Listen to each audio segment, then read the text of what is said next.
All right, North-South Connection, YouTube. We're here to talk about John Cena's final match. And usually I do these match previews with one person, one match, and splice them all together. But here on YouTube and simulcast on audio, we are doing one big audio review with Rihie Mars and Mike Rossi. Rossi, to you, what's up, buddy? What's up, man? How we doing? I'm good. I'm looking forward to getting to DC to check this out. Rihie, what's up with you, dude? Nothing too much. Same old, same old. Yes. So speaking of little scheduling note here is our Saturday night's main event preview. And then Friday, we have the John Cena all-time match drafts with Justin dropping. And then Sunday night, not Saturday night, Rossi and I will do the post show, maybe Rihie. And then Tuesday, Rihie and I and someone else will do the John Cena 2025 year in review. We have a YouTube live countdown for John Cena matches. And we kind of figure it out. Was the year as bad as people thought or as great as people think? So I think it's somewhere in the middle, skewing to great. Obviously, this final match has a big weight on either if it's a success or not. But, you know, that's what we got coming up for John Cena week. But we're here to kick it off. And Rossi, I think we kick it off with John Cena himself. Do you believe Alvarez's report as he would say, as of right now, John Cena, for some reason, and Gunther, for some reason, are scheduled to open Saturday night's main event?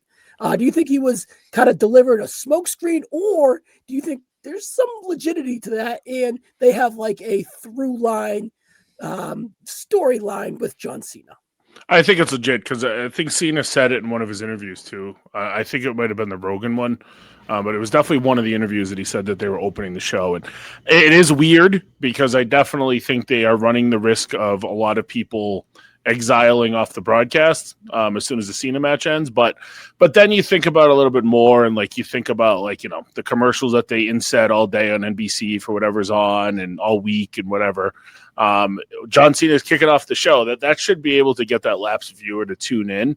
That might not tune in, not knowing when, or like turning it on at 8:30 and seeing, you know, Javon Evans and being like, "Fuck this, I'll watch it later." You know, so I think it's a good way to like get a big boom. So maybe even if a lot of people change the network after, then, you know, they don't really care because the total viewers are there. You know, Rihie, is there any way that we get the match early and then we get the farewell afterwards, and then maybe storyline, psychology-wise, like from a in-ring presentation, John Cena can kind of revive himself and kind of go out with a bang, with a ceremony similar to like Ric Flair or something like that. You don't get that on Raw, but you get that at the end of Saturday night's main event once he has revived himself from getting choked out from Gunther. Is that like a scenario we're looking at, or what do you think? I think it's a possible scenario, but knowing Cena and just hearing his interviews over the past couple days, he's very much wants to be like in and out. He doesn't want to do like multiple parts of a dedication towards the show. I think he's comfortable being in his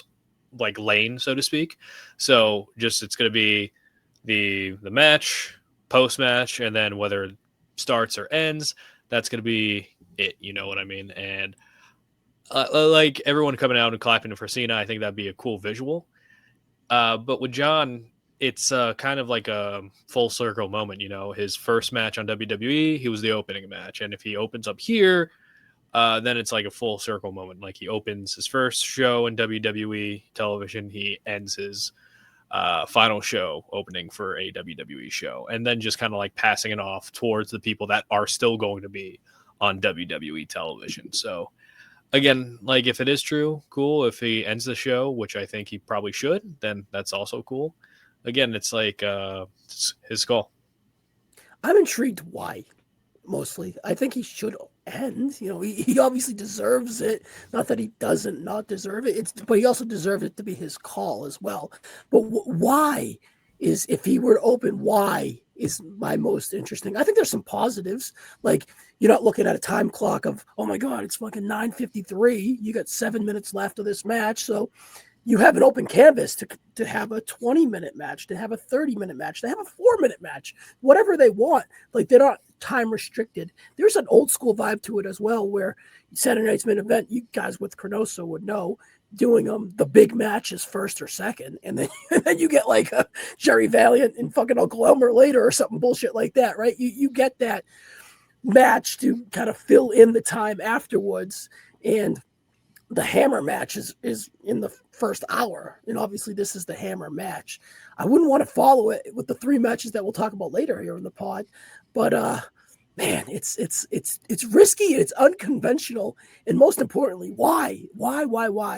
Rossi, like another fantasy thing. I know that's kind of something that we do at times. There's no chance that we get like a Gunther choke out and then we get some like silly Miz nonsense, because Miz has been harping for the last month, 2, 3 that John Cena should have a match, and especially he's been ramping up of late. And I do know John likes Miz, and is there a scenario where Triple H is like, well, I need Gunther to be that merchant of retiring guys, be the new legend killer, but I kind of want John and his fans to have a farewell, goodbye, and we want to close the show with him in this big ceremony and all this thing, and we can't really do that with Gunther killing him. So is there like some weird Miz thing going on, or are we just too in the weeds? I mean, I'm automatically thinking like, okay, Cody and Oba closes the show, and then Cody grabs the mic, and, they can even say that Cena didn't know this was going to happen, because that kind of fits the Cena stuff.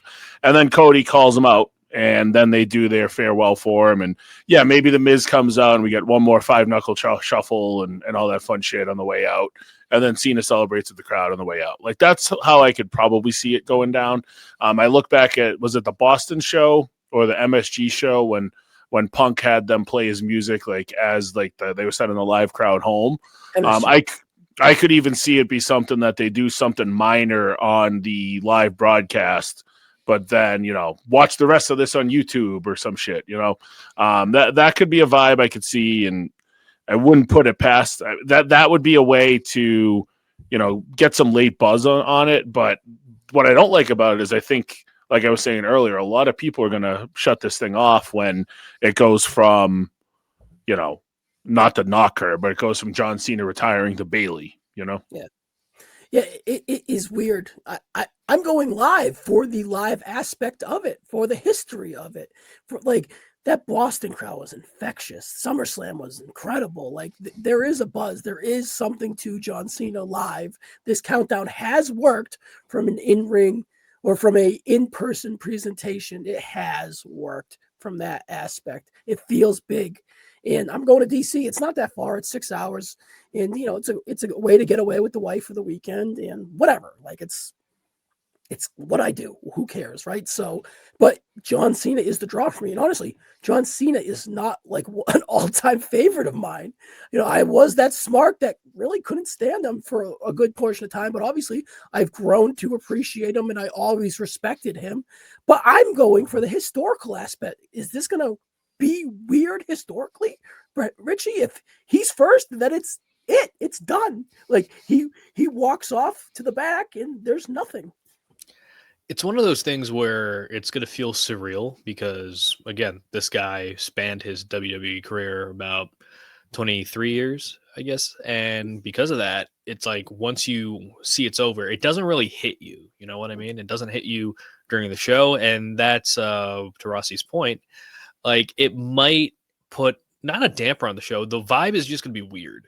Yeah. It's going to be a weird vibe if Cena and Gunther go up, and then it's like Cena's just, he's done. And then it's like you're going to have the entire crowd kind of processing that they just saw Cena retire. Emotional for most, right? Yeah, it is legitimately an end of an era. And you don't really say that for many stars, but this is legitimate because this guy carried WWE for a good part of 10, 12 years. So it's one of those things where you're trying to, one, process it, and two, that might sully Cena's whole intention of trying to put a spotlight on the future of WWE. So it's one of those things where you kind of have to balance it out and see if this is the right way. So it's like you get Cena out of there first and then you get all that attention, or you are just banking on that John Cena is like his retirement is going to help transition towards that next chapter. And it just kind of depends on how people are going to see it. Yeah, we did benefit late from that late report where, yes, this is opening. So that's kind of weird. All right, let's take a pause from the John Cena discussion before we get in the match to play a little gimmick. All right, Rossi, together, You have 30 seconds to name all 16 competitors in the John Cena tournament. Let me know when you are ready. Okay. Ready, set, go. Miz, Solo Sikoa, Jey Uso, Zack Ryder, Matt Cardona. Oh, you said that already. Dolph Ziggler, 5, then you got Gunther, 6, LA Knight, 7, then you got Carmelo Hayes. 8, Javon Evans, 9. Let's see who else was in there. Nakamura. Sheamus. yeah, Nakamura. I gotta get Ryan's. Yeah. 12. Ah, all Who right. did Carmelo beat? Bronson. Yeah. Oh, all right. You guys missed a bunch. So, Jey Uso, Miz, Damian Priest, Rusev, Sheamus, Nakamura, LA Knight, Zack Ryder, Penta, Finn Balor, Dolph Ziggler, Solo Sikoa, Javon Evans, Gunther, Bronson Reed, and Carmelo Hayes. So who did you guys miss? Penta, Rusev, Balor. Balor. Yeah. Yeah, that like that. I like the tournament. I like the tournament a lot. I think it really aided the TV over the last month too. Yeah, it wasn't the most like you couldn't with the tournament in general. It's like it was a fun concept. I think the participants were a little bit like not strange, but it's like when they hyped it up, it's like stars from Raw, SmackDown, NXT, and people outside the company. You only have one NXT guy in there, and that's like that's not really the spirit of like what John was kind of saying in that video package. Yeah, but what I really enjoyed about it was like they really did showcase Gunther throughout the entire tournament, and he legitimately had the best matches. he really did. He picked Solo Sikoa had the best match of his career against John Cena. It's not even close. So I mean, Solo Sikoa had the best match, like not maybe 1 and 2, with the Dolph one too, because of the MSG crowd and the surprise factor of it. Yeah, well, Cody Cage match was actually pretty good too, but still, I enjoyed it. Yeah. Either way, Solo Sikoa was a winner from this for sure, just from a standpoint of perception of it kind of can go, but Gunther is a merchant. All right, so I bring that up to be like, wow, Gunther like crushed this tournament. Let's touch match quality with John. Gunther's pace is adaptable to anyone, but it really fits 47, 48-year-old John Cena to a T perfectly. The story is John Cena has never given up his whole babyface career.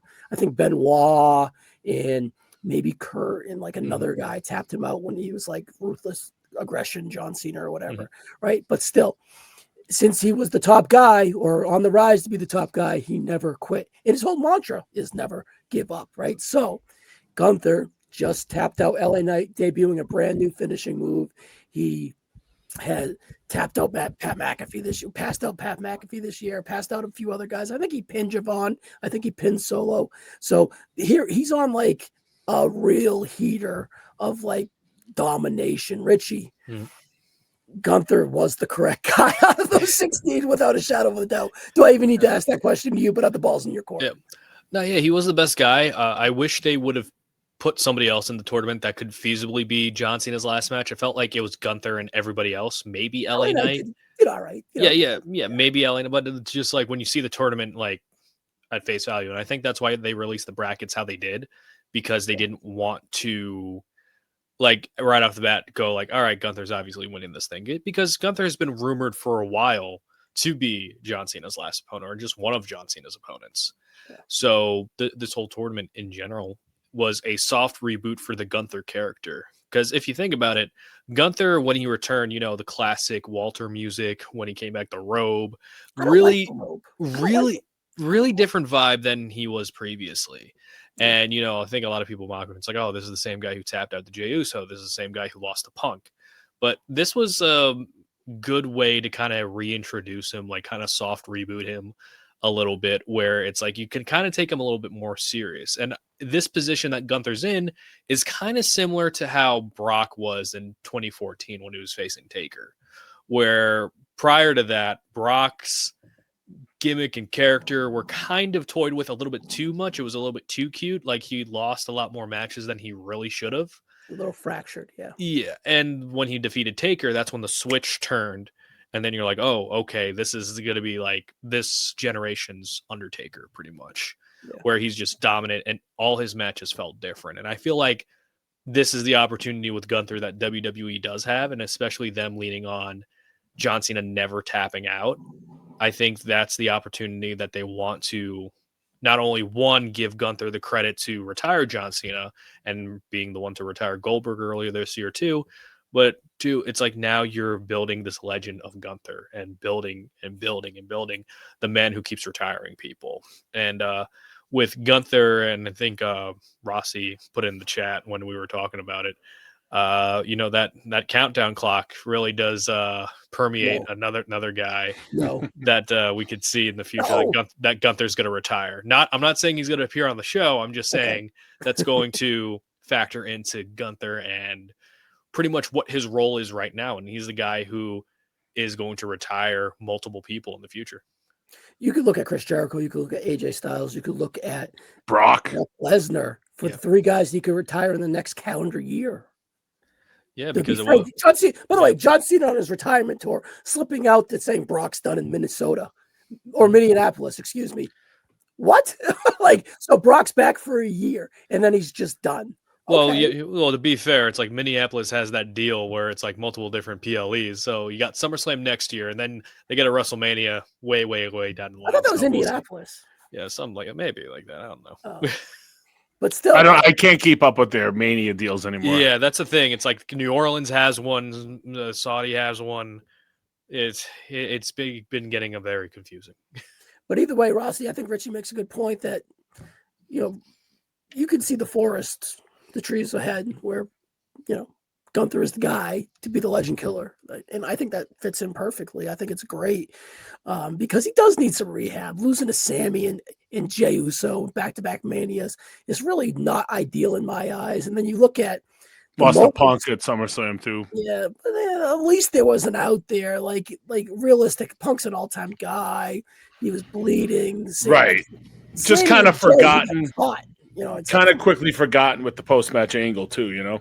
Yeah, no doubt. But they've done a great job of building him up. I don't even need to ask you. He's obviously the right choice out of those 16 guys. It's not going to be Shinsuke fucking Nakamura. But my question to you is... drops John in his head again. My question to you, Mike, and Rich, I want your follow-up.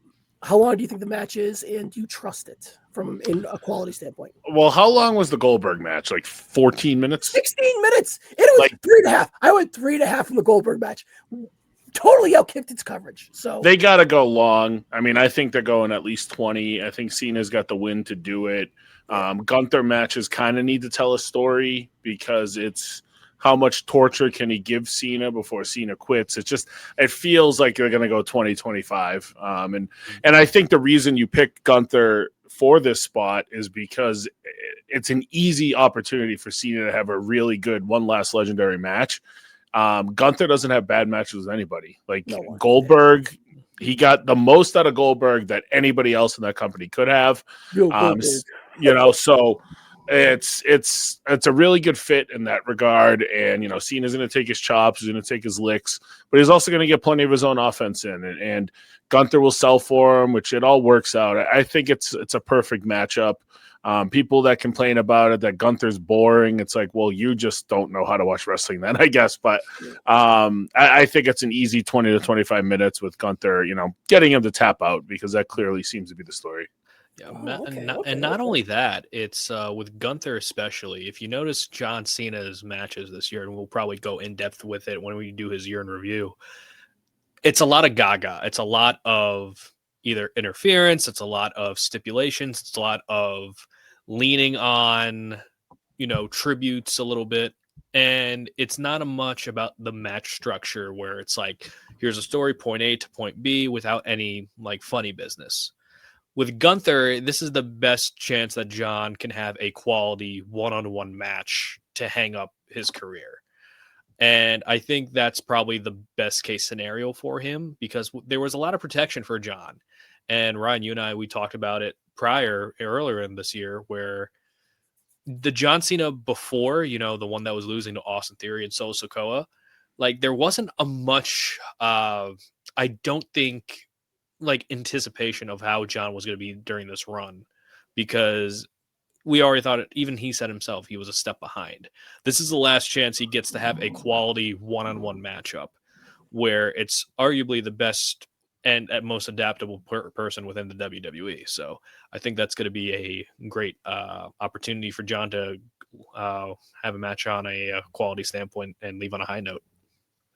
Yeah, me is whenever my radar is up of late of like worriedness, it's kind of stunk. I hate to say like there. I do have we talk a lot, Richie, and whenever I have a track record of being a little nervous about something, of late it's kind of stunk. I'm not nervous that it's going to stink. I was just thrown off about like the circumstances around it opening, and like I'm nervous that they're trying to have their cake and give it to, and everyone is going to be able to kind of get their way. And I think that perhaps that hurt the in-ring aspect of this match. And what I mean is, John, like the realization of John should win his last match. Like it would do his fans right. We brought his fans on a murky road, because it has been a murky road to an extent. Even if you love the run, if you hate the run, I'm somewhere in between, leaning towards it's pretty good. So it's like, if you're going to end it on an opening match of a Saturday night's main event on the B brand of the pay-per-view now, which is Peacock, not ESPN, and John just passes out or he taps out and then just walks off, how are his fans and the perception of this night in his run in the company and the creative going to look? That's what I'm nervous about, is the realization of we could be in a little shit. We're in a little bit over our heads, and let's kind of think of a way to make everything happy, because the narrative is John always gives back. His track record of giving back the last 10 years. And he wants to give back on his final night. But the fans, we should give back to them. And John should win and have a go home. But the goal of Gunther winning the whole time should still be kind of given and be honored in a way. So it's just like, are they opening this? And then are they going to have something wonky at the end of the show to make them happy? And then will that hurt the actual bell-to-bell match, is what I'm most excited for. And of course the historical aspect and the ceremony. And we don't get a ceremony. There's nothing historical. And John just passes out and walks to the back and does a wave. Because like you said earlier, Richie or Rossi, that's probably what John wants, because he doesn't want to make it about himself. But he shouldn't make it about himself. He should make it about his fans, and they've been with him for the ride for 23 years, and make sure that they're satisfied as well. So I'm a little conflicted that like everyone's going to get a little bit of everything, and they're too spread out on what it should be. Because even I think there is some teeth to the reports of last week of saying Gunther kind of shouldn't be the guy for John Cena's last match. And from the aspect of what I just kind of laid out, who wants to tackle my concerns first? Well, I guess the first question that I would have is, if you want Cena to go out on top, would Gunther still be the right opponent, or who would be? Right? Well, I know, but I'm just saying, like, if this is like assuming that this is written for Gunther to get the second big retirement of the year for him, right? Probably Goldberg being the first one. So let's say that that's the layout and that's the route that they go. If they wanted to go with a different route and they wanted Cena to win, who would have been the right opponent? Dominic. Okay, I can see that. It's like the thing that kind of annoyed me this week, were like people are campaigning for LA Knight to get this big push. Yeah, then they're cut his head off. Yeah. But then they're campaigning for him to be this opponent. But you know how he would have been booed to a level that you almost had to heal him up if he was seen as opponent. Yeah. There's no babyface where that would exist in this match. Maybe if it was Punk, but that's about it. They're gonna, for hell, they booed Cody at SummerSlam in the build up to that, right? Or Mania it was. So it's a bad guy, right? Right. So it had to be a heel, no matter how you shake it. And I don't think Gunther. I'm right just himself in a box in the corner, in my opinion, with the result. Yeah.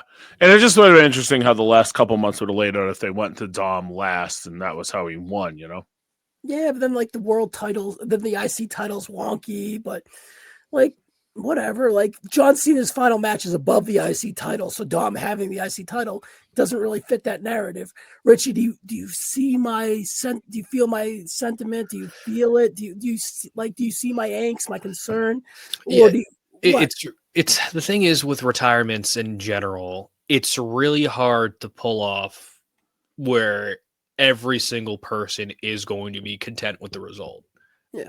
And I think with John Cena, I think when it came to this retirement tour, whether WWE intended it or not, this was the main story for 2025. And as a result, everything got pushed to the background. And when John Cena was in the forefront, I think that shifted a lot of different, not just plans, just expectations and just like where everybody's positioning on the card in general is. And with Gunther, I really do think, like, again, Gunther tapping out John Cena would be huge, but you're going to have a lot of fans who are going to be upset with that result. Granted, they're vulnerable. That's the point of it. But you also risk people going, it's like, okay, I could have accepted John, losing to Dom or losing to Cody, losing to Brock, but now they make him tap out. Now that's a step too far. And that's the thing about WWE. You have to remain with that trust with the audience. And there are people who still trust WWE. There are people who don't trust WWE's creative decision making. Now, is Gunther tapping out John the worst decision in the world? In my opinion, no. But again, is that the straw that's going to break the camel's back for a lot of fans? Where it's like, man, if they treated John like this in a retirement tour, how are they going to do it with this person or this person or this person? And I think because of how big this retirement tour was, and this is the biggest retirement tour, I think the only retirement tour for WWE in general, it's going to set a precedent of they didn't get it right by Cena. How is it going to be right by any of these other people? Yeah, and even there is some vulnerability for the perception of the WWE creative this year. They're not bulletproof like they were in 23 and 24 with the bloodline and Cody's story and then like the Judgment Day and stuff like that.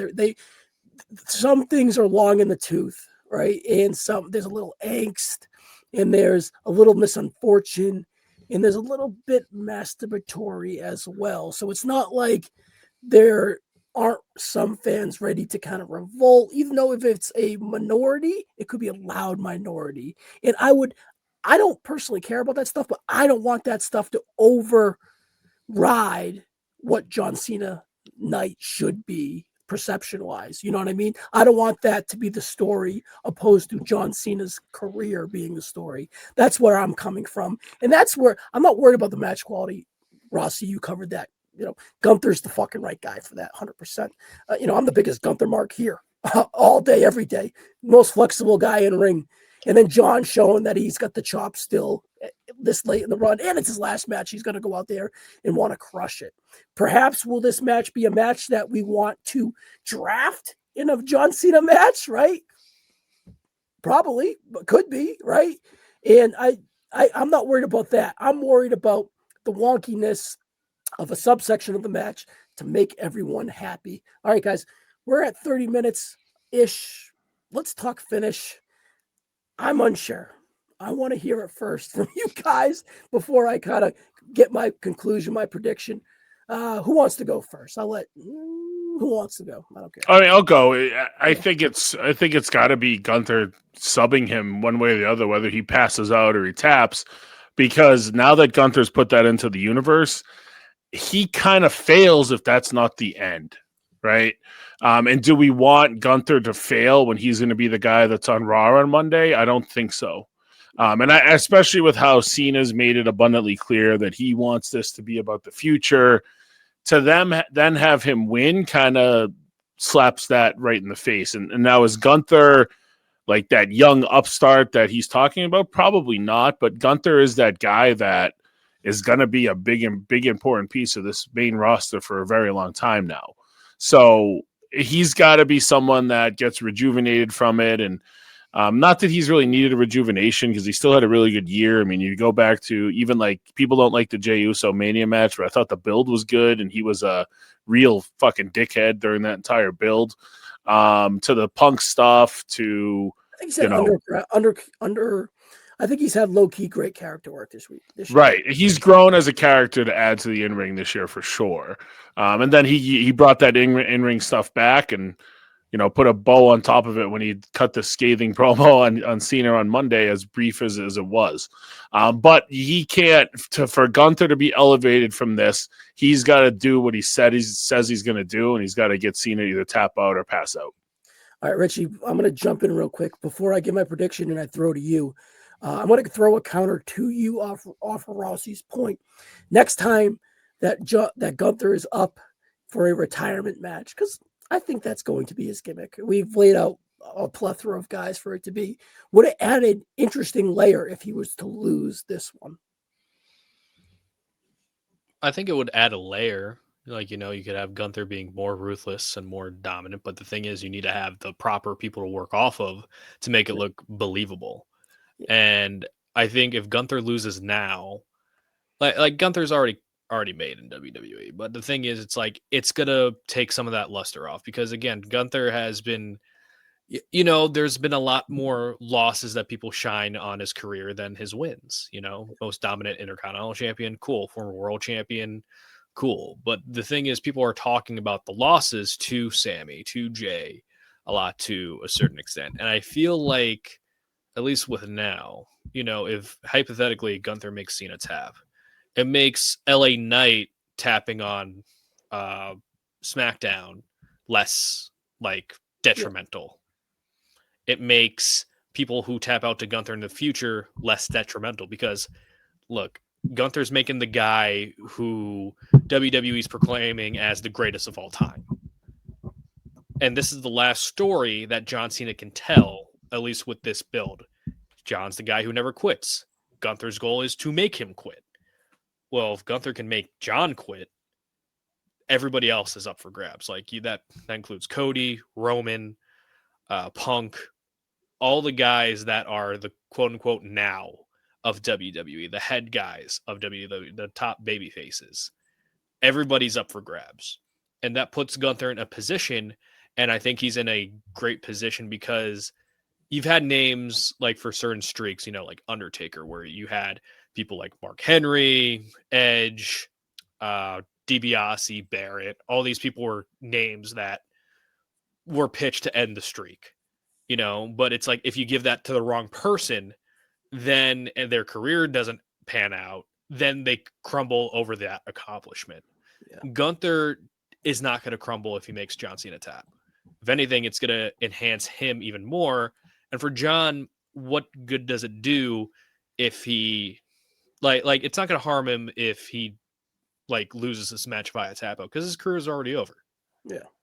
So it's going to disappoint fans for a little bit, and some people might be like, okay, I'm done with WWE because it's John, which is fair because that's what happened. ESPN Network. Yeah. Yeah. and the thing is, it's with John, you're going to have fans who are going to retire with John. That's just kind of the nature of the business. But now that's where you focus on the now of WWE. And WWE is in the healthiest position, at least star power wise, where you could focus on different guys. Because for a while, it was just John. Now you have all these different people, and you have to build those heels for those faces. And Gunther is one of those guys on the heel side that you need to build up to be that serious threat. So is that your prediction as well? Gunther taps him out? Yeah. All right. Now, is it a tap out or is it a pass out? And does that matter? Yes or no, either way? Both of you. I'm torn on that because I could see it both ways. I believe there's a distinct difference. No, I know, but I'm saying for this finish. No, yeah, pass out is fine because we've seen Gunther pass out many people. A tap out will be a stronger statement.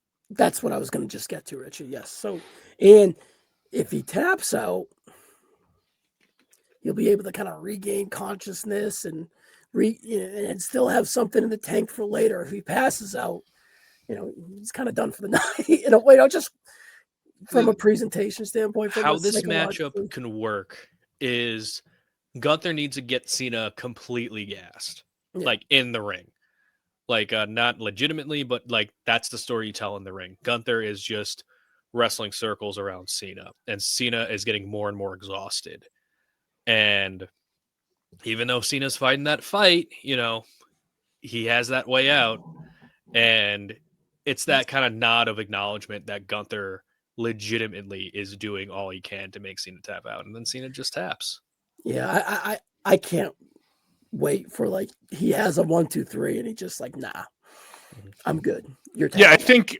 think we might get a ref knockdown, just so Cena can have a visual pin at one point. I think that like super Cena comebacks are gonna hit like crack live. You know what I mean? Like I think 100%. I'm torn. I'm not 1,000% on the tap out. I think it would be a pass out or a tap out opposed to a pin.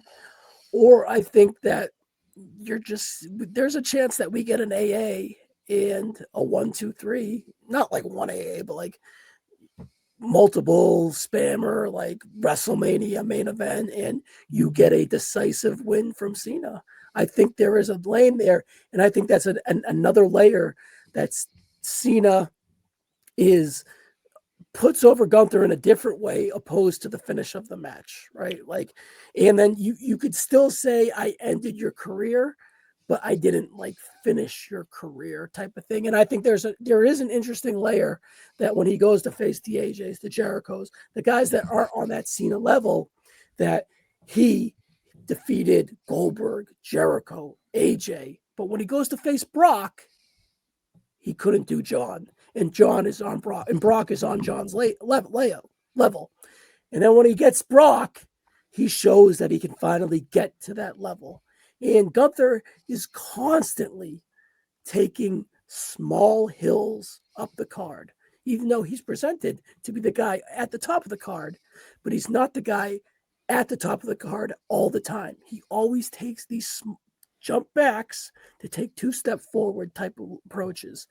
And I think that defeating Brock Lesnar and ending his career, you're going to get no pushback. But from a psychological standpoint that you would get from defeating John Cena, you could still get that from defeating Brock Lesnar in Minneapolis or whenever Brock's time calls. I think that in the future, losing to John, you can still have Gunther be this merchant to end careers. But it's just like a hill he has to climb to get to the tippity top. Because you said he's bulletproof, Richie, a few minutes ago, but he ain't on that CM Punk Cody Rhodes level, man. Mm-hmm. He's not. Yeah, he's not like the he's not closeout like, mania guy. You know, he's not tipped. He's that like. But he crawls. He keeps crawling, and if he's defeat John Cena, he should be main eventing WrestleMania, similar to Brock. And to your point, like he's main event WrestleMania. He's not in the discussions with all the reports out. I don't think it's time. I think it's a part of his journey. I'm picking John. Sorry, he's very clearly the guy that can main event SummerSlam, right? Yes. As was proven. Yes, but it's just that Mania level, and it's really like, what does he do to get to that point, right? You think Roman Reigns ever said, "Yeah, I want to work Gunther"? Do you even think he knows him by first name? He doesn't want to. Doesn't want to deal with that shit. Yeah, I know he doesn't want to deal with it, but do you think that he would see money in it? Right? I think Cody would see money in it because Cody's like more the old school guy. If he beats John Cena, he should be facing Cody Rhodes at night 1 or night 2 of WrestleMania, and he should be revenging his loss from King and Queen of the Ring 2 years ago. Well, that's my next question: is how, other than the fact that it's his last match. Right. Other than it's the fact that it's his last match, 2 weeks after Cena just lost to Dom Mysterio, how valuable is a John Cena win at this point? Career ender. It's something. It's different. Yeah. It is valuable, but I don't think it hurts Gunther. I just think he's still accelerating to the top, and he's not. Are we ready to go with him to the top? Are we? Because this could be. The thing is, like he tapped out to Jey Uso, but then a couple months later he got that back, right? Yeah. He can't, if he loses to Cena, he can't get that back. Mm-hmm. Yeah. No, I know. And I don't, but he can in a meta way by destroying Brock Lesnar, who strategically beat John Cena 3 months ago. I mean, that's what you kind of have to do with Gunther with the momentum, because just because Gunther would retire Brock doesn't mean it's like the one series matchup. What you could do is you could just build it. Like you build Gunther Brock for Mania, like a couple of years ago, that was apparently going to be the match. Have Gunther win there, and then Brock challenges him again whenever Minneapolis is. You have Gunther retire them there back to back. Yeah, I was thinking, have Gunther lose the first one and win the second one. Yeah. with So Brock. I think that this whole run with Gunther since coming around hasn't been perfect, but I think that it's been meaningful. But there's something always missing. But when it's needed to go with him, you can go with him. But I don't know if it's needed right now. This is something that he can kind of sit back and have a vulnerability. It's the Sammy, it's the Jay, and it's the Johns. Like there's a big match vulnerability that I think works with Gunther when it's time to accelerate through that ceiling and break that glass ceiling to that Cody Punk Roman level. I do think he can get there. I don't think it's time, and I don't want to waste it. Even though here's the thing, it will never be wasted because he can always hang his hat on it. But I don't know if it's the timing fits. Here's the thing: if they're going to do something wonky, and to my point 20 minutes ago, I don't think there can be. I think they are really vulnerable with John Cena fans, and they need to consider that. I do think there is a vulnerability there, so they have to be a little sensitive on how they do this. But the plan is the plan, and the plan is to make Gunther. So I do agree with you there. It's just like the why and the how is the most interesting part to me here. So, and like Gunther can be remade, eliminating Brock in the Rumble. Like it could be that easy, but then he's got to get eliminated too, because that means he wouldn't win it. So, well, I mean, it would be like you could do like the double elimination thing, like Brock clotheslines Gunther, and then both of them go over the top, and they just brawl. And Gunther eliminates him, Brock goes crazy, and then re-enters the ring and beats the fuck out of him. Yeah, that could be the road too. What would the blow? Let me ask you guys this: would the blow be softened if John Cena hypothetically were to tap out or pass out? Because we've seen Gunther do this at the end of matches where he shakes the opponent's hand, like in respect. Do you think the blow would be a little bit less if that would happen? I do think if he shakes his hand, he has to tap out. He can't pass out. See, if you pass out, it's just like it's kind of an out.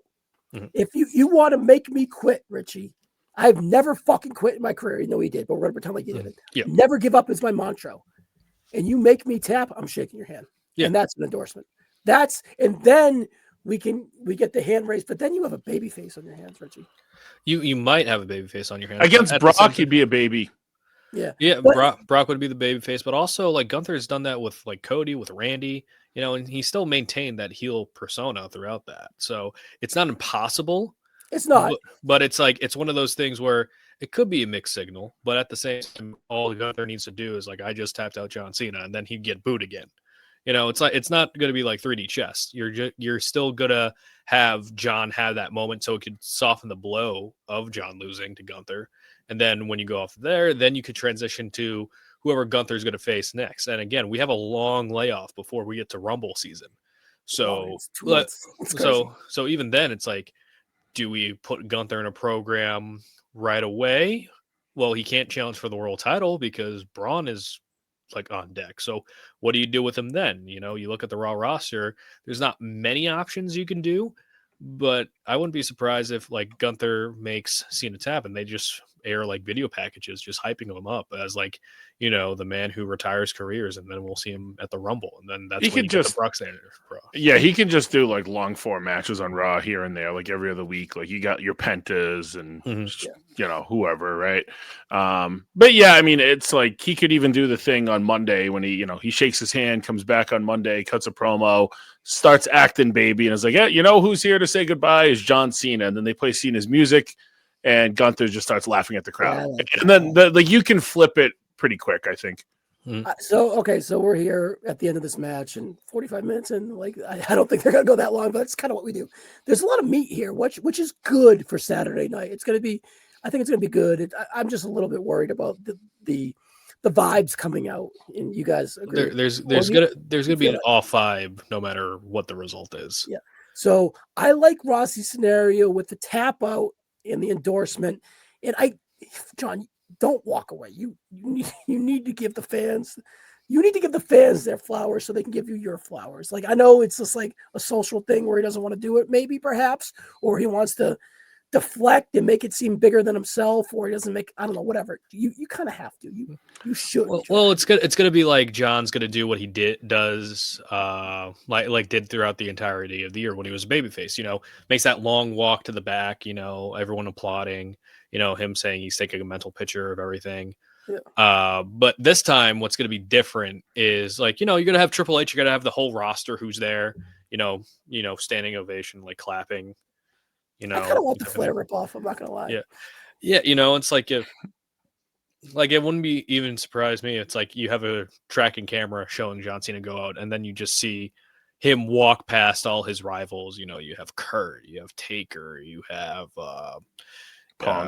Punk, you have Cody, you have all these different guys and girls that's affected Cena over the years, you know, and then that's when his entrance starts. You know, you have the tribute before, Yeah, I was thinking that like either you could do that on the way out or the way in. Like that could be a way to do it too. I honestly don't even want to fantasy book it. I just want it to happen and see what they got for us. You know Cody waiting at the end with his arms open so they can drink their Wheatley vodka together.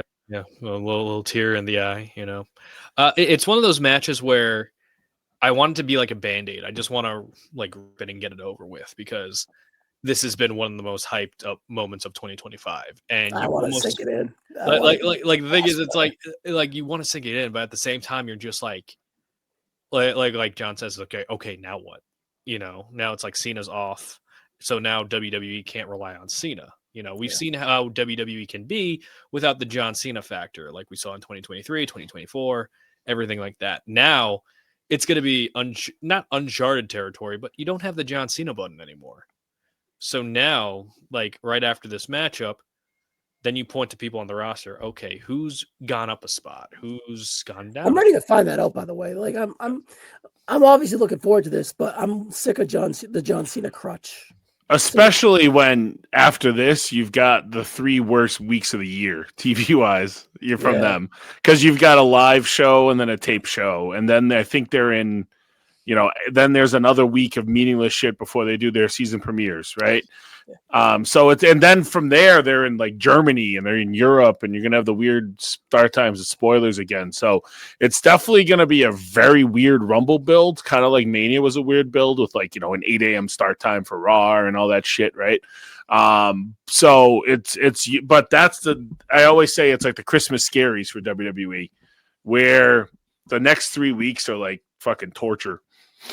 Yeah, well, the only saving grace is the Braun Punk build because they were wise on actually bringing that up, and I think there's another match that we're going to see in the first SmackDown of the year, but we'll get to that when we get to that. Yeah. All right, let's gonna move past John here. I still think he'll win. I'll just play a little contrarian. I think he'll win, and I think Gunther will be fine. Pass out, tap out. You guys seem on the same page there, and if I honestly had to put money on it, I would be on the same page as you as well. I just think that they veer away from it. All right, Monday morning, I asked you guys in a text chain, all right, hey, let's play a little gimmick. We have Cody Rhodes versus Obafemi. We have Bayley versus Sol Ruka announced for this card. Obviously, they're going to announce another match or 2 or 3. I don't know. I was pretty optimistic by saying 3. Let's do an exercise for the pod and let's predict these matches and see what we were thinking before we get the final match or 2. I'll start with myself. I said, give me Punk and Ricky before I knew that Punk was not available and before I knew that Ricky was going to turn heel. So bad take there. And then I said, give me Charlotte versus Blake. I feel like they want to do 4 matches for the future, 2 women, 2 men. And I feel like that's like a unique matchup and Blake would benefit from it. And she's kind of on the same level as Sol Ruka as the future, right? And then I said, give me Javon and Leon versus the Usos or the New Day. And the reason I didn't pick AJ and Dragon Lee is because I don't think Dragon Lee is like a part of, like, I think these matches should be looked back as like, wow, as like Hall of Famer versus Hall of Famer before they were Hall of Famers, right? And I just don't see Dragon Lee on that level. But I did see Leon Slater and Javon on that level. But obviously, it's about AJ Styles. Richie, I have your list here. You said, give me Ilya versus Javon, which would have been fucking awesome. And then give me Stephanie versus JC and like a champ versus champ. And then Rossi said, after a bunch of questions, because he was confused, he said, give me AJ and Lee. And I was like, who? And then he was like, AJ Styles and Dragon Lee versus Javon and Slater. So Rossi, you got it right. I think I even said like Jade, like maybe get a Jade defense in there. Oh yeah, I didn't scroll down. Yeah, you did say give me Jade, and I was like, I don't know about that. Like she doesn't really. Yeah, she doesn't really need it. I was just trying to think of like the women in NXT you could pair up with somebody, and to the it's what I find interesting about the people that they chose was that they're kind of all homegrown, right? Yes. Like Javon isn't, and obviously like, but to the viewer he is. I mean, he's 21 years old, so nobody watched his shit in Deadlock Pro or whatever that watches the show now. And then obviously Leon's not even a WWE employee, but they're going to go have a banger. They're a perfect opening match if they put this show together right. But then Soul completely built in the PC, Olba completely built in the PC. So I kind of like how they went that route when Blake was Blake was the big like AEW defection, you know. Same with Ricky, right? So that would have been a little weird as well. Especially Ricky Cody, you know, that would have been like. I'm so glad Oba won. Like, I think it's going to be perfect. Yep. Richie, what did you think of? Actually, Richie, just pick a match. Which match you want to start off? Let's go with Soul and Bailey. Okay, let's get that one out of the way. I think, and then in retrospect, it looked like John, perhaps. Favorite female might be Bailey. You know, they have the picture from the past. John visited her seminar. So it's like maybe you could be presented as John picked Bailey. And honestly, maybe he did. Yeah, you can make a case for all these like NXT versus main roster talent as like who John has had like a relationship and friendship with over the years, especially recently. You know, you got Bailey, you got Cody, you got AJ. You got Dragon Lee. That strong Dragon Lee and John Cena relationship. Just Cena's favorite luchador. Yeah. No, it was when he was Juan Cena. He met a young Dragon Lee. Yeah, that's what happened. I see it now. Yeah, you know. So again, it's one of those things where with Bailey and Soul, if any NXT star were to go over on a main roster talent, this is probably the match I think a lot of people are thinking like it would be more towards the NXT favor. Yeah.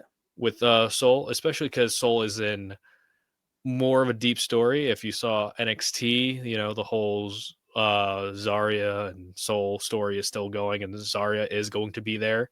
So there's a possibility that you could have like some chicanery, but within this match, if they give this match enough time and if the placement is good, like you could see it going about like, you know, 10, 12 minutes easy. Yeah, 6 minutes and a soul snatch for the win. I think this would go, if Cena really is opening, I think this should kind of go second. And then it's going to get pulled, like the time's going to be shaved because Cena goes a little long and it's unfortunate. And then that's another thing for the fans to bitch about afterwards, that, oh, Bailey and Soul got their time shaved and whatnot. So, and not to be a pervert, right? But if you are changing the channel, throwing Sol Ruker on their TV next is not the worst idea in the world. Yeah, true. Another thing that I heard through the grapevine, where it's like there's no set time for this show, where it's like they're just going to go as long as they want. So if they feel like, which is a benefit for being on Peacock as opposed to NBC, which I think was a lot of people's reservations when John Cena's last match was announced for Saturday night's main event. And with Soul and Bailey, it's like, again, this is going to be a showcase for Soul. It's going to be a big opportunity. And she's already had main roster appearances before. And this is her time to get like a quality win. And then you have her and Zarya feud potentially. And then Soul loses. And then she goes up to the main roster. You know, it's like gets Soul in, shows off the finisher, shows what she can do. And then have her finish up in NXT, and then you transition her into the main roster. And let's be shaved, or they should have it shaved if they're going to go out there and have a 13-minute match where the fans don't really care because they're coming off the emotional John Cena retirement. That's why the pacing of this is also fucking weird. I would hate to be second. Like you're destined for doom. Like there's gonna I was in the think of Boston when they had the awesome Cena and Dom moment, and that you had the Dom, you had the air was inflated out of that for Nakamura, or for versus who was it? Rusev versus fucking Priest right after that. It was no one gave a fuck. Rusev and Priest, no one gave a fuck. Yeah, but it was also going back to the Survivor Series. Like right after that, Stephanie and Nikki, they had a tough time with it as well. Yeah. So anybody that's coming after that Cena match, if that Cena match is opening, it's going to be a death position. Yeah, it really is. So I would just say, girls, I'm sorry, 6 minutes, just soul snatcher, Bailey take most of the match, go home. Sorry. You know what I mean? Like, I think it's kind of a good. You still get the rub for being on the show. Yeah, I think it's a good bone thrown at Bailey too, because the mark that she is, I think she's going to get as much out of being on this show as she would have from being on a Mania, which they kind of took up from this with the rug from under her this past year. Right, and I also think it's a good opportunity for her because she is doing a lot to try to do this camp that she just ran. It was a really cool thing. There was a lot of our Northeast girls in there, so I asked the Beyond crew, so how did this come together? And they're like, Bailey just sent invites out to the girls that she likes watching. And then the fact that they had Cena there, Charlotte showed up, and it was a really cool thing for them. And that's going to make those girls wrestlers for life by doing that. So I really like where Bailey is kind of taking her role in the company. And I was able to catch her on the Undertaker pod this week and listen a little bit about it. And she was like, I'm always the one that's in Gorilla watching matches, giving feedback. And that's where I think Bailey's going to always kind of get little rewards like this, No doubt. I don't think Javon and Slater versus Dragon Lee and AJ should go second because I think that they organically would want to get the crowd. And I think that they want to build in retrospect now, it's for the world tag team titles.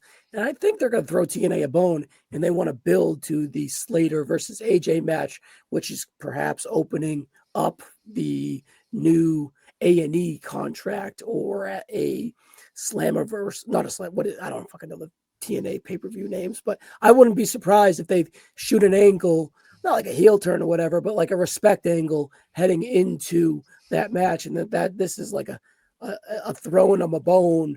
But I think that this match can't miss either, and they can go out there and really kind of burn the house down again.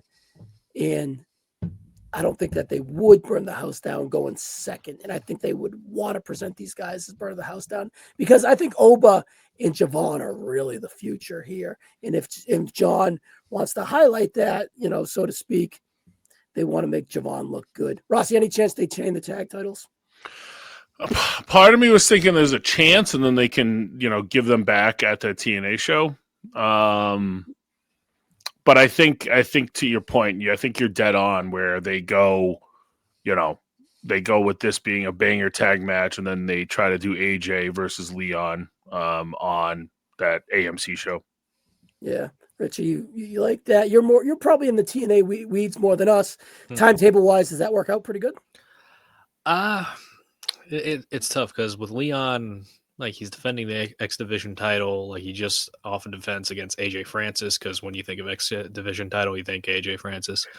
But with Slammiversary, you teased the AJ Styles, Leon Slater interaction, which was tremendously positive within that building. Just being in that building, the energy there was really cool. I know TNA wants AJ Styles for that first AMC show. And Leon Slater being on this show is a good sign that they're more open for TNA names to be on bigger WWE shows rather than NXT. Because WWE name. yeah. But with the partnership, and a lot of people get this misconstrued, the WWE TNA partnership is between NXT and TNA. It's not main roster and TNA. Again, they can do what they want, but it's one of those things where WWE has to see the benefit of a WWE name going to TNA, because TNA on AMC, WWE is not getting any of that revenue. So putting AJ Styles, so to speak, on the first show isn't really going to benefit them. It will benefit TNA, but what's in it for WWE? So Yeah, but I think they that's would where see the market. There's a market Yeah. share that they would benefit from. Yeah, it just kind of depends on what that market share is. So Yeah. TNA stealing some of the market share of interest from AEW. Let's be frank. but at the same time, it's like it's a Thursday show. It's like it's not going up against anything. So, like, I would like beef up that show.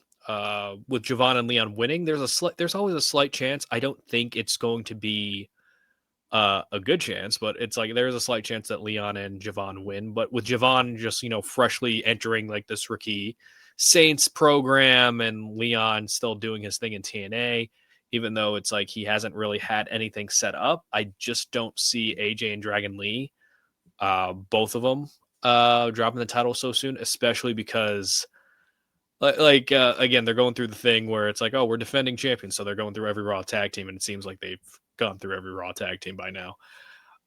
It would be fun, hypothetically, if Javon and Leon win, and then you have the Vision, Bronson Reed and Logan Paul challenge for the titles, and then they just take it off them. And then you have the Vision as champs, and then you have AJ and Dragon Lee chasing. But again, I think the titles are going to go to the Vision one way or the other, and it doesn't really matter who's champions. And with this, it's going to be Javon and Leon showcasing their stuff as a tag team. And honestly, I think this is a closer look at WWE on how they want to call up Javon, because Javon has done a lot of single spots for them. He's also done a lot of tag spots with like different partners. I believe Rey Fenix was probably the most consistent one with Javon with the tag team on SmackDown. So it's like, this is going to determine, like, I feel like how Javon's going to get called up. And do they wait for Leon's contract to expire so he goes to NXT so they call him up together as a tag team, or will they just shotgun Javon into the main roster? We'll see. Yeah, I have no idea. I think his future is bright. I just don't know how current his future is, but obviously they want to highlight him as much as they can. He's so young, and NXT is so devoid of male stars. He should be NXT champion too, by the way. He should be, but I see what they're doing. Like, whether you agree, was phenomenal. Whether you agree with it or not, they want to give Javon that big crowning moment at Stand and Deliver, which I don't really think matters. Like where you win where you win the title. I think like he should have been champion probably like if there was a time to do it, it was going to be at that Heatwave show. Yeah, but again, they want to just kind of prolong that. And with Oba being the obvious next guy that's going to be called up, you want to have Javon defeat Oba and then Ricky, and then you have him have this run. And then after that, you're not really sure what other males are going to be like in that mix, so to speak. You got Leon, you got Joe Hendry, you got Miles Bourne, but none of them are really like throwing like are in your face, so to speak. So again, I think it's just to showcase Javon, Leon, and then seeing where Javon's future is right now. Rossi, when we look back on this night historically, we're gonna be like, Dragon Lee was on this card and he was presented as like a WWE like here and now guy. Is that weird? It is. I mean, I think AJ just overpowers it, though, especially being the fact that he was, probably seen as, really great rival. That I think that's a really good fit to have them on the show, and honestly, it elevates Dragon Lee as kind of that future too. Yeah, and plus you gotta like you want to rebound after. Everyone's talking about him dropping Ivar 3 times. You know what I mean? So brutal Bob Evans. So it's like this is also kind of like a redemption for him as well. So it's like this match should be match of the night. Like even if Gunther and Cena absolutely crush, like there's 3 matches that should crush. That like slingshot Styles clash that they did to Kofi should look even better with one of these guys. Yeah, that's nuts. Yeah. Funny they didn't try that on Eric or Ivar. But anyways, the final match here, Obafemi, your NXT title holder versus your WWE title holder, Cody Rhodes. I think this match is way better than Ricky versus Cody. If it was Ricky versus Cody, I think you would have fallen into some of the traits of that I don't really like about Ricky Starks from an in-ring standpoint. Like, I think he's, I think I figured out whatever. Same thing. I think I figured out what it was by watching him more. I just don't believe his offense. I don't like that he comes out to encounter Obafemi and like a fucking wife beater. Like he looked like shit. I don't know. I think there is definitely something there with him. And he'll figure it out, and they'll figure it out. And his promo with Trick was phenomenal. So like it's not like he's having a horrible run. Well, he's having a decent run. He should, to me, from an in-ring standpoint, his presentation is not believable, and I think that I feel like he's over pushed for some reason. I think it's due to the fact that his signature moves are very high impact, but he's not a very big guy. Yeah. And because, you have the Rochambeau, which is the running dominator. You have the spear, which almost everybody does. And I do like his spear. But the thing is, it's like he has moves that I feel like can connect with the audience. He has the, the old school, where he jumps on people. And him having the tornado DDT as kind of the finisher, it's one of those where it's like you step back and you're like, really just the tornado DDT? Because that's how he defeated Oba, 3 or 4 tornado DDTs. And people are like, oh, really? That's it? And I think that's what his NXT career so far is in a nutshell. It's like, really? That's it? It's like you want to see more of Ricky Saints in that position he was when he was in AEW. Because, he was, at least on the mic, he was very convincing that he should be a top guy. And now in NXT, like he's kind of like the college kid coming back to a high school party in many regards, and with him turning heel, hopefully that flips the notch up a little bit more. And with him being a babyface, he was pretty much fighting from underneath. He was the smaller guy when in AEW that wasn't really much of a problem for him, because he seemed like he was like at least fairly sized with the opponents he would get. Now everybody's bigger than him.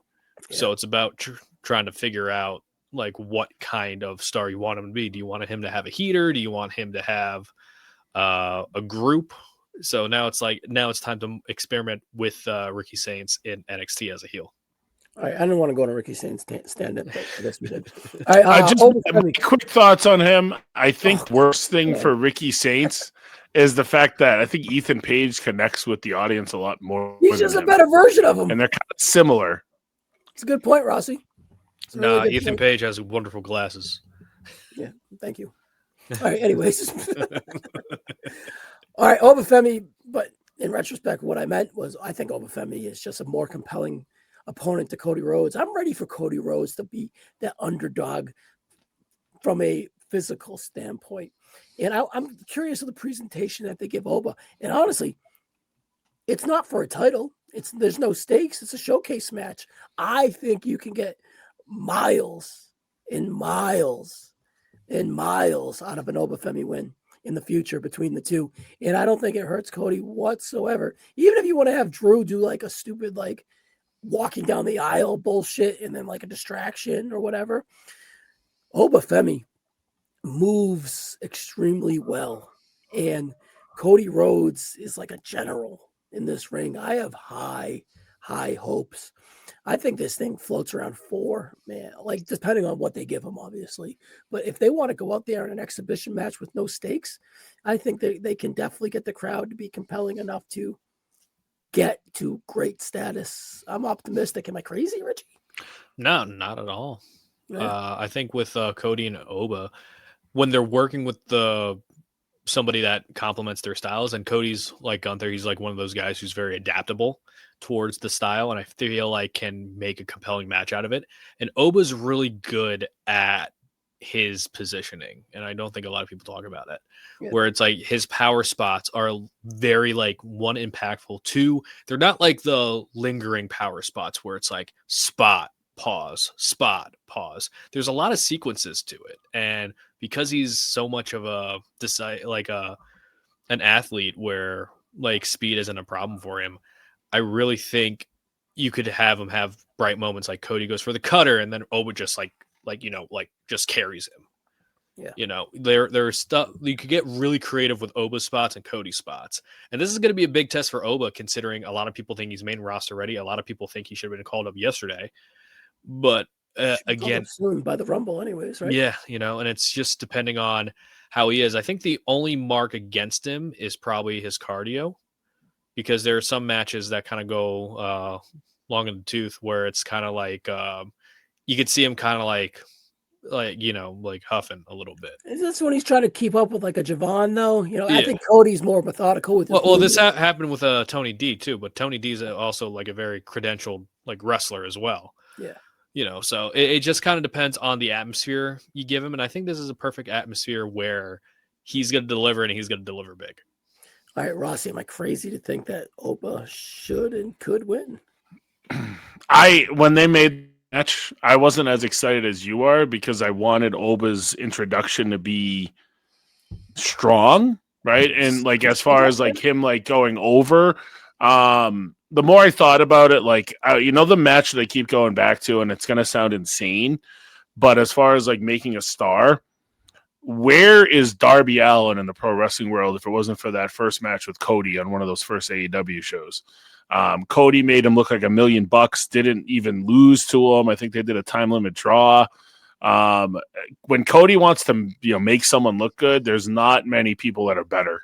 And obviously, no matter who wins, I think you're going to come out of this match saying, wow, that Oba guy's a fucking beast. That guy is going to be a big deal in WWE for a while. And a lot of that's going to do, like I said, win or lose, how Cody's going to present him.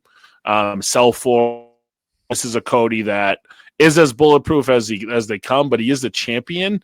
So, like, my only thing is if Oba was to beat Cody, why would he not immediately demand a title match, And then obviously you'd have to lose it. So that's the biggest thing. But at the end of the day, Cody's going to make Oba look incredible at the end. And that's really all that really matters coming out of this match. Yeah, you could have like an NXT prod. I am the ruler of the WWE. I'm I can do it. All right. Out of the just around the horn real quick. Out of the three, what's the most anticipated undercard match out of the WWE versus NXT? Richie, which ones are you most anticipating? Probably the tag match and the Cody and Oba's like a close second. Rossi? I think Oba and Cody, but I will think the one that I'm going to have my eyes on the most is how Soul looks, because I think she's probably like imminently up soon, Hot take. I don't give a fuck about Sol Ruka versus Bailey. I like both of them. Well, Bailey to an extent. I don't know. I just feel like they're going to be in sport. Right. I think they're going to be in an impossible spot regardless of where they are on the card. So if Soul can shine through, I think it's going to do wonders for her. Well, I think for her to shine, she only needs 4 seconds to hit a creative Soul snatch. Yeah, and I think Bailey's a really good opponent for her. I think it's going to be sneaky good, but it's just like how dead will the crowd be, Yeah, it's unfortunate. I think if my answer for the three is, man, I love tag wrestling. I do. Which one do they want to present as the crown jewel of the two, the tag match or the NXT versus WWE? I think the last time we got NXT champ versus WWE champ was what? Adam Cole versus like Seth Rollins, or Adam Cole versus Daniel Bryan on that SmackDown in like 2019 around Survivor Series. I think perhaps that might have been the last time we got it. I think even sooner than that, maybe. Women was Vicaire and Io, but men, yeah. Yeah. Because I'm trying to think. Well, no, did we get Breaker when he was? No, that was Breaker versus Dolph where he won it. Yeah, Breaker on NXT. Yeah. Oh, Seth and that's a good one, Rossi. So it's interesting. They've done it in the past, right? But it's been pretty WWE heavy. No, Cole won both of those back in the day, I think. Or no, he beat Bryan, and then I think Seth was a count out or a DQ or whatever. Yeah, Seth was a DQ. Yeah, so there's a history of this. So interesting. All right, Well, guys, we're at the end here. I didn't want to go super long, but I wanted to give this night enough justification. Mike Rossi, Sunday night, when we were doing the post show, and if we say 8 out of 10 is the bar, will we have reached that bar? It all comes down to how they send off Cena. If it's just him waving to the crowd, leaving, then I think we're gonna be bet. And I think it's gonna give the internet idiots plenty of ammo to just continue to throw dirt on the fact that this was a bad year for the Cena run. I think a lot of us can pull the shiny parts out of it and be happy with it, but there's a lot of people that watch this shit and they're like, why? Like, even like if you're a Laps fan and you watch Cena and Dom, you're probably like, what the fuck is this, right? Mm-hmm. But to us that watch it every week, we kind of understand that it was a Judgment Day advertisement, right?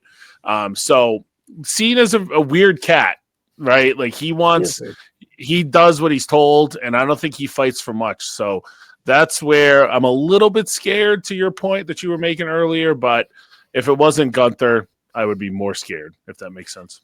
Now, Richie, I don't know your availability for Sunday night, but on Sunday night when we are talking about this event, and if I say 8 out of 10, is that a satisfying enough number for you on tonight? And will we get there? I think it's definitely possible. I think it's the tools are there. You know what I mean? The matches are there. To be 10 out of 10, not to cut you off. I'm sorry. No, yeah, absolutely. Again, everything's circumstantial when it comes to how they send off Cena, how each of the matches are, the placement too. Because if Cena goes first, like, is the vibe going to damper the next coming matchups with Cody and Oba, or are they going to go with, like a McIntyre interference and everything off? Or are they just going to have Cody and Oba stand tall when they like beat up McIntyre or something, send the crowd home happy? And it's tough because Saturday Night's Main Event, it's not the traditional WWE show that we know. And of course, Jesse Ventura is there, and I'm very curious to see Jesse Ventura. I hope they put him on for the tag match because I hope they put him on for the soul match. I was just gonna say that he would be so beyond himself upset when he sees a soul snatcher that he needed to happen. Yeah, and I hope it's so contrived where Bayley's like putting her neck out there. Like, what is this? What was the match that he did when he just completely no-sold the finish? Was it the Drew Priest and McIntyre one? Yeah. Like, that was hilarious. Why'd you go out the door? You gotta go over the top, But yeah, it's one of those where it's like, I think 8 out of 10 is achievable. I think it's very doable. But the thing is, it's like, it's like a Quentin Tarantino film. Did the movie get cut the right way? You know what I mean? True. Like, is everything going to be set in a way where it's going to be enjoyable for us, the viewer, who are watching John Cena's final performance, as well as these exhibition matches? Well, like I said, I set the bar high because the bar should be high for a night like this. It's just, you have historical, you have the future, you have the now. There's a recipe for a 10 out of 10 if they knock this out of the park. John has shown that he has the legs to go out there and have a fantastic match with the Gunther. The bar is high. 8 should be achievable. 8 should be the floor, in my opinion. I think they could easily hit a 10 if they do this right. There's enough anticipation.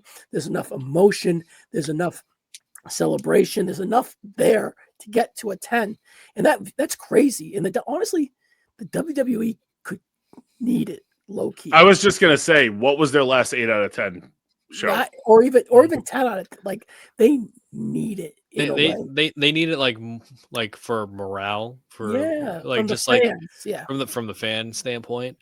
Again, none of the shows I feel like have been inherently bad. It's just like it's just been like bland, it's just been like very safe. Ryan, you and I talk about this a lot. Like, the shows they've been putting on have been tremendously safe since going to ESPN. And to be honest, the whole majority of the year, like, I feel like the two things they put a risk on was, 1, the Cena heel turn, and 2 was the Braun Breaker turn on Seth Rollins. Those were the two that were outside of WWE's comfort zone. They've had a lot of bad luck this year too, Richie. Mm-hmm. With injuries and such like that too.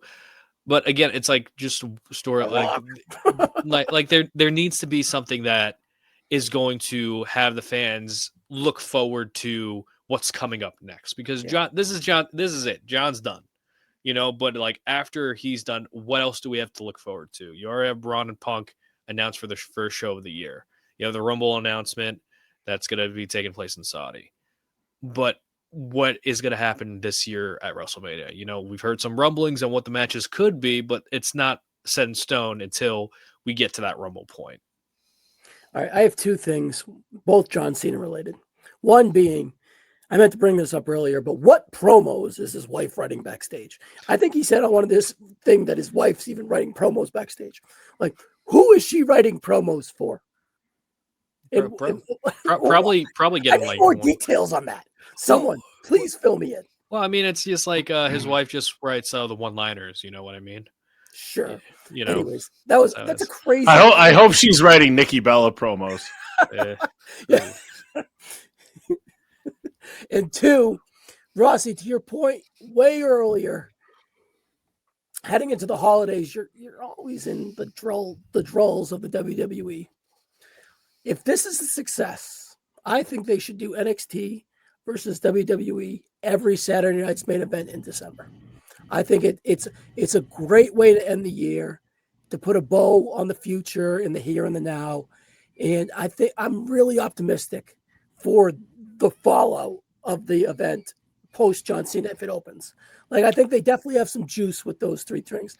I think they should make that an annual thing in memory of John Cena's career. Like the December PLE Saturday night's main event is NXT versus WWE. What do you guys think of that? Yeah, I think that NXT should have something on every Saturday night's main event moving forward. Not necessarily against the main roster, but like if you throw like a title match on it. And the reason being is these are going to be on Peacock, which they're not going to have anything else on Peacock except NXT because they're pulling all the catalog shit off. So I think it kind of becomes the NXT network. So they should leverage that to use that as a way to give different, like put a Blake defense on the one in January and stuff like that. Like that can be kind of the way that they slow play stuff out. Zarya, like you have 100 different things you can do on the one in January because there is another one then. So point with that. That's not a bad point either. What do you think, Richie? I'd just rename or at least have like a subtitle of the December one and just make it Starrcade, and then you do the WWE versus NXT kind of motif because NXT already uses like past pay-per-view names to begin with. And then with the Saturday night's main event, with the main roster, and then you have NXT with the Starrcade. So it kind of blends both ideologies through where it's like it's future, it's present, and then you kind of like go on from there. And you get to showcase a bunch of talent. Like I think there's enough room where you could get like 4 or 5 matches per Saturday night's main event. And exhibition wise, you could even like do like whoever had the best showing gets to be in the Rumble or something like that. Just spitballing. Yeah, I thought like canon wise, like, John Cena jumps in the canon in December and gives us like a 2-minute video. He's like, I've been watching all year. It's your old buddy John, and Luca has impressed me, and I want to see her face Ava in Saturdays. And then he just announces 4 or 5 matches that he told him to announce, and that's your December. Well, he did sign the 5-year contract, so he's an ambassador. Yeah, true. So no jorts though. He said the jorts are done after Saturday. Dress pants. He's gonna have his slacks on. Yeah, slacks, But I'm optimistic, and I think that it would be like a good memory of him. Call it whatever you want, really, Richie. But I think that December, to your point, Rossi, the drolls of it. So, all right, guys, I think we're optimistic, but definitely weary. I don't think it's can't miss.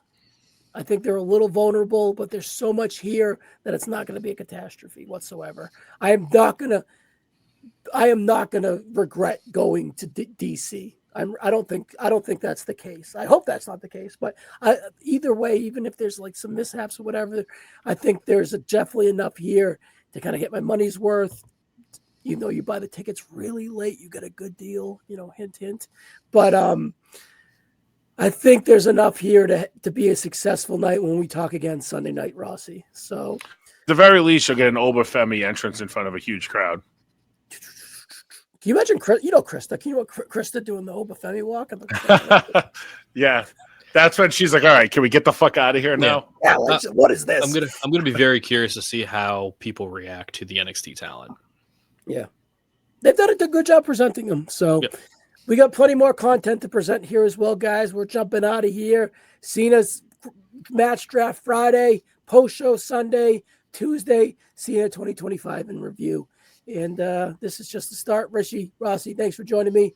And see you soon, guys. Thank you.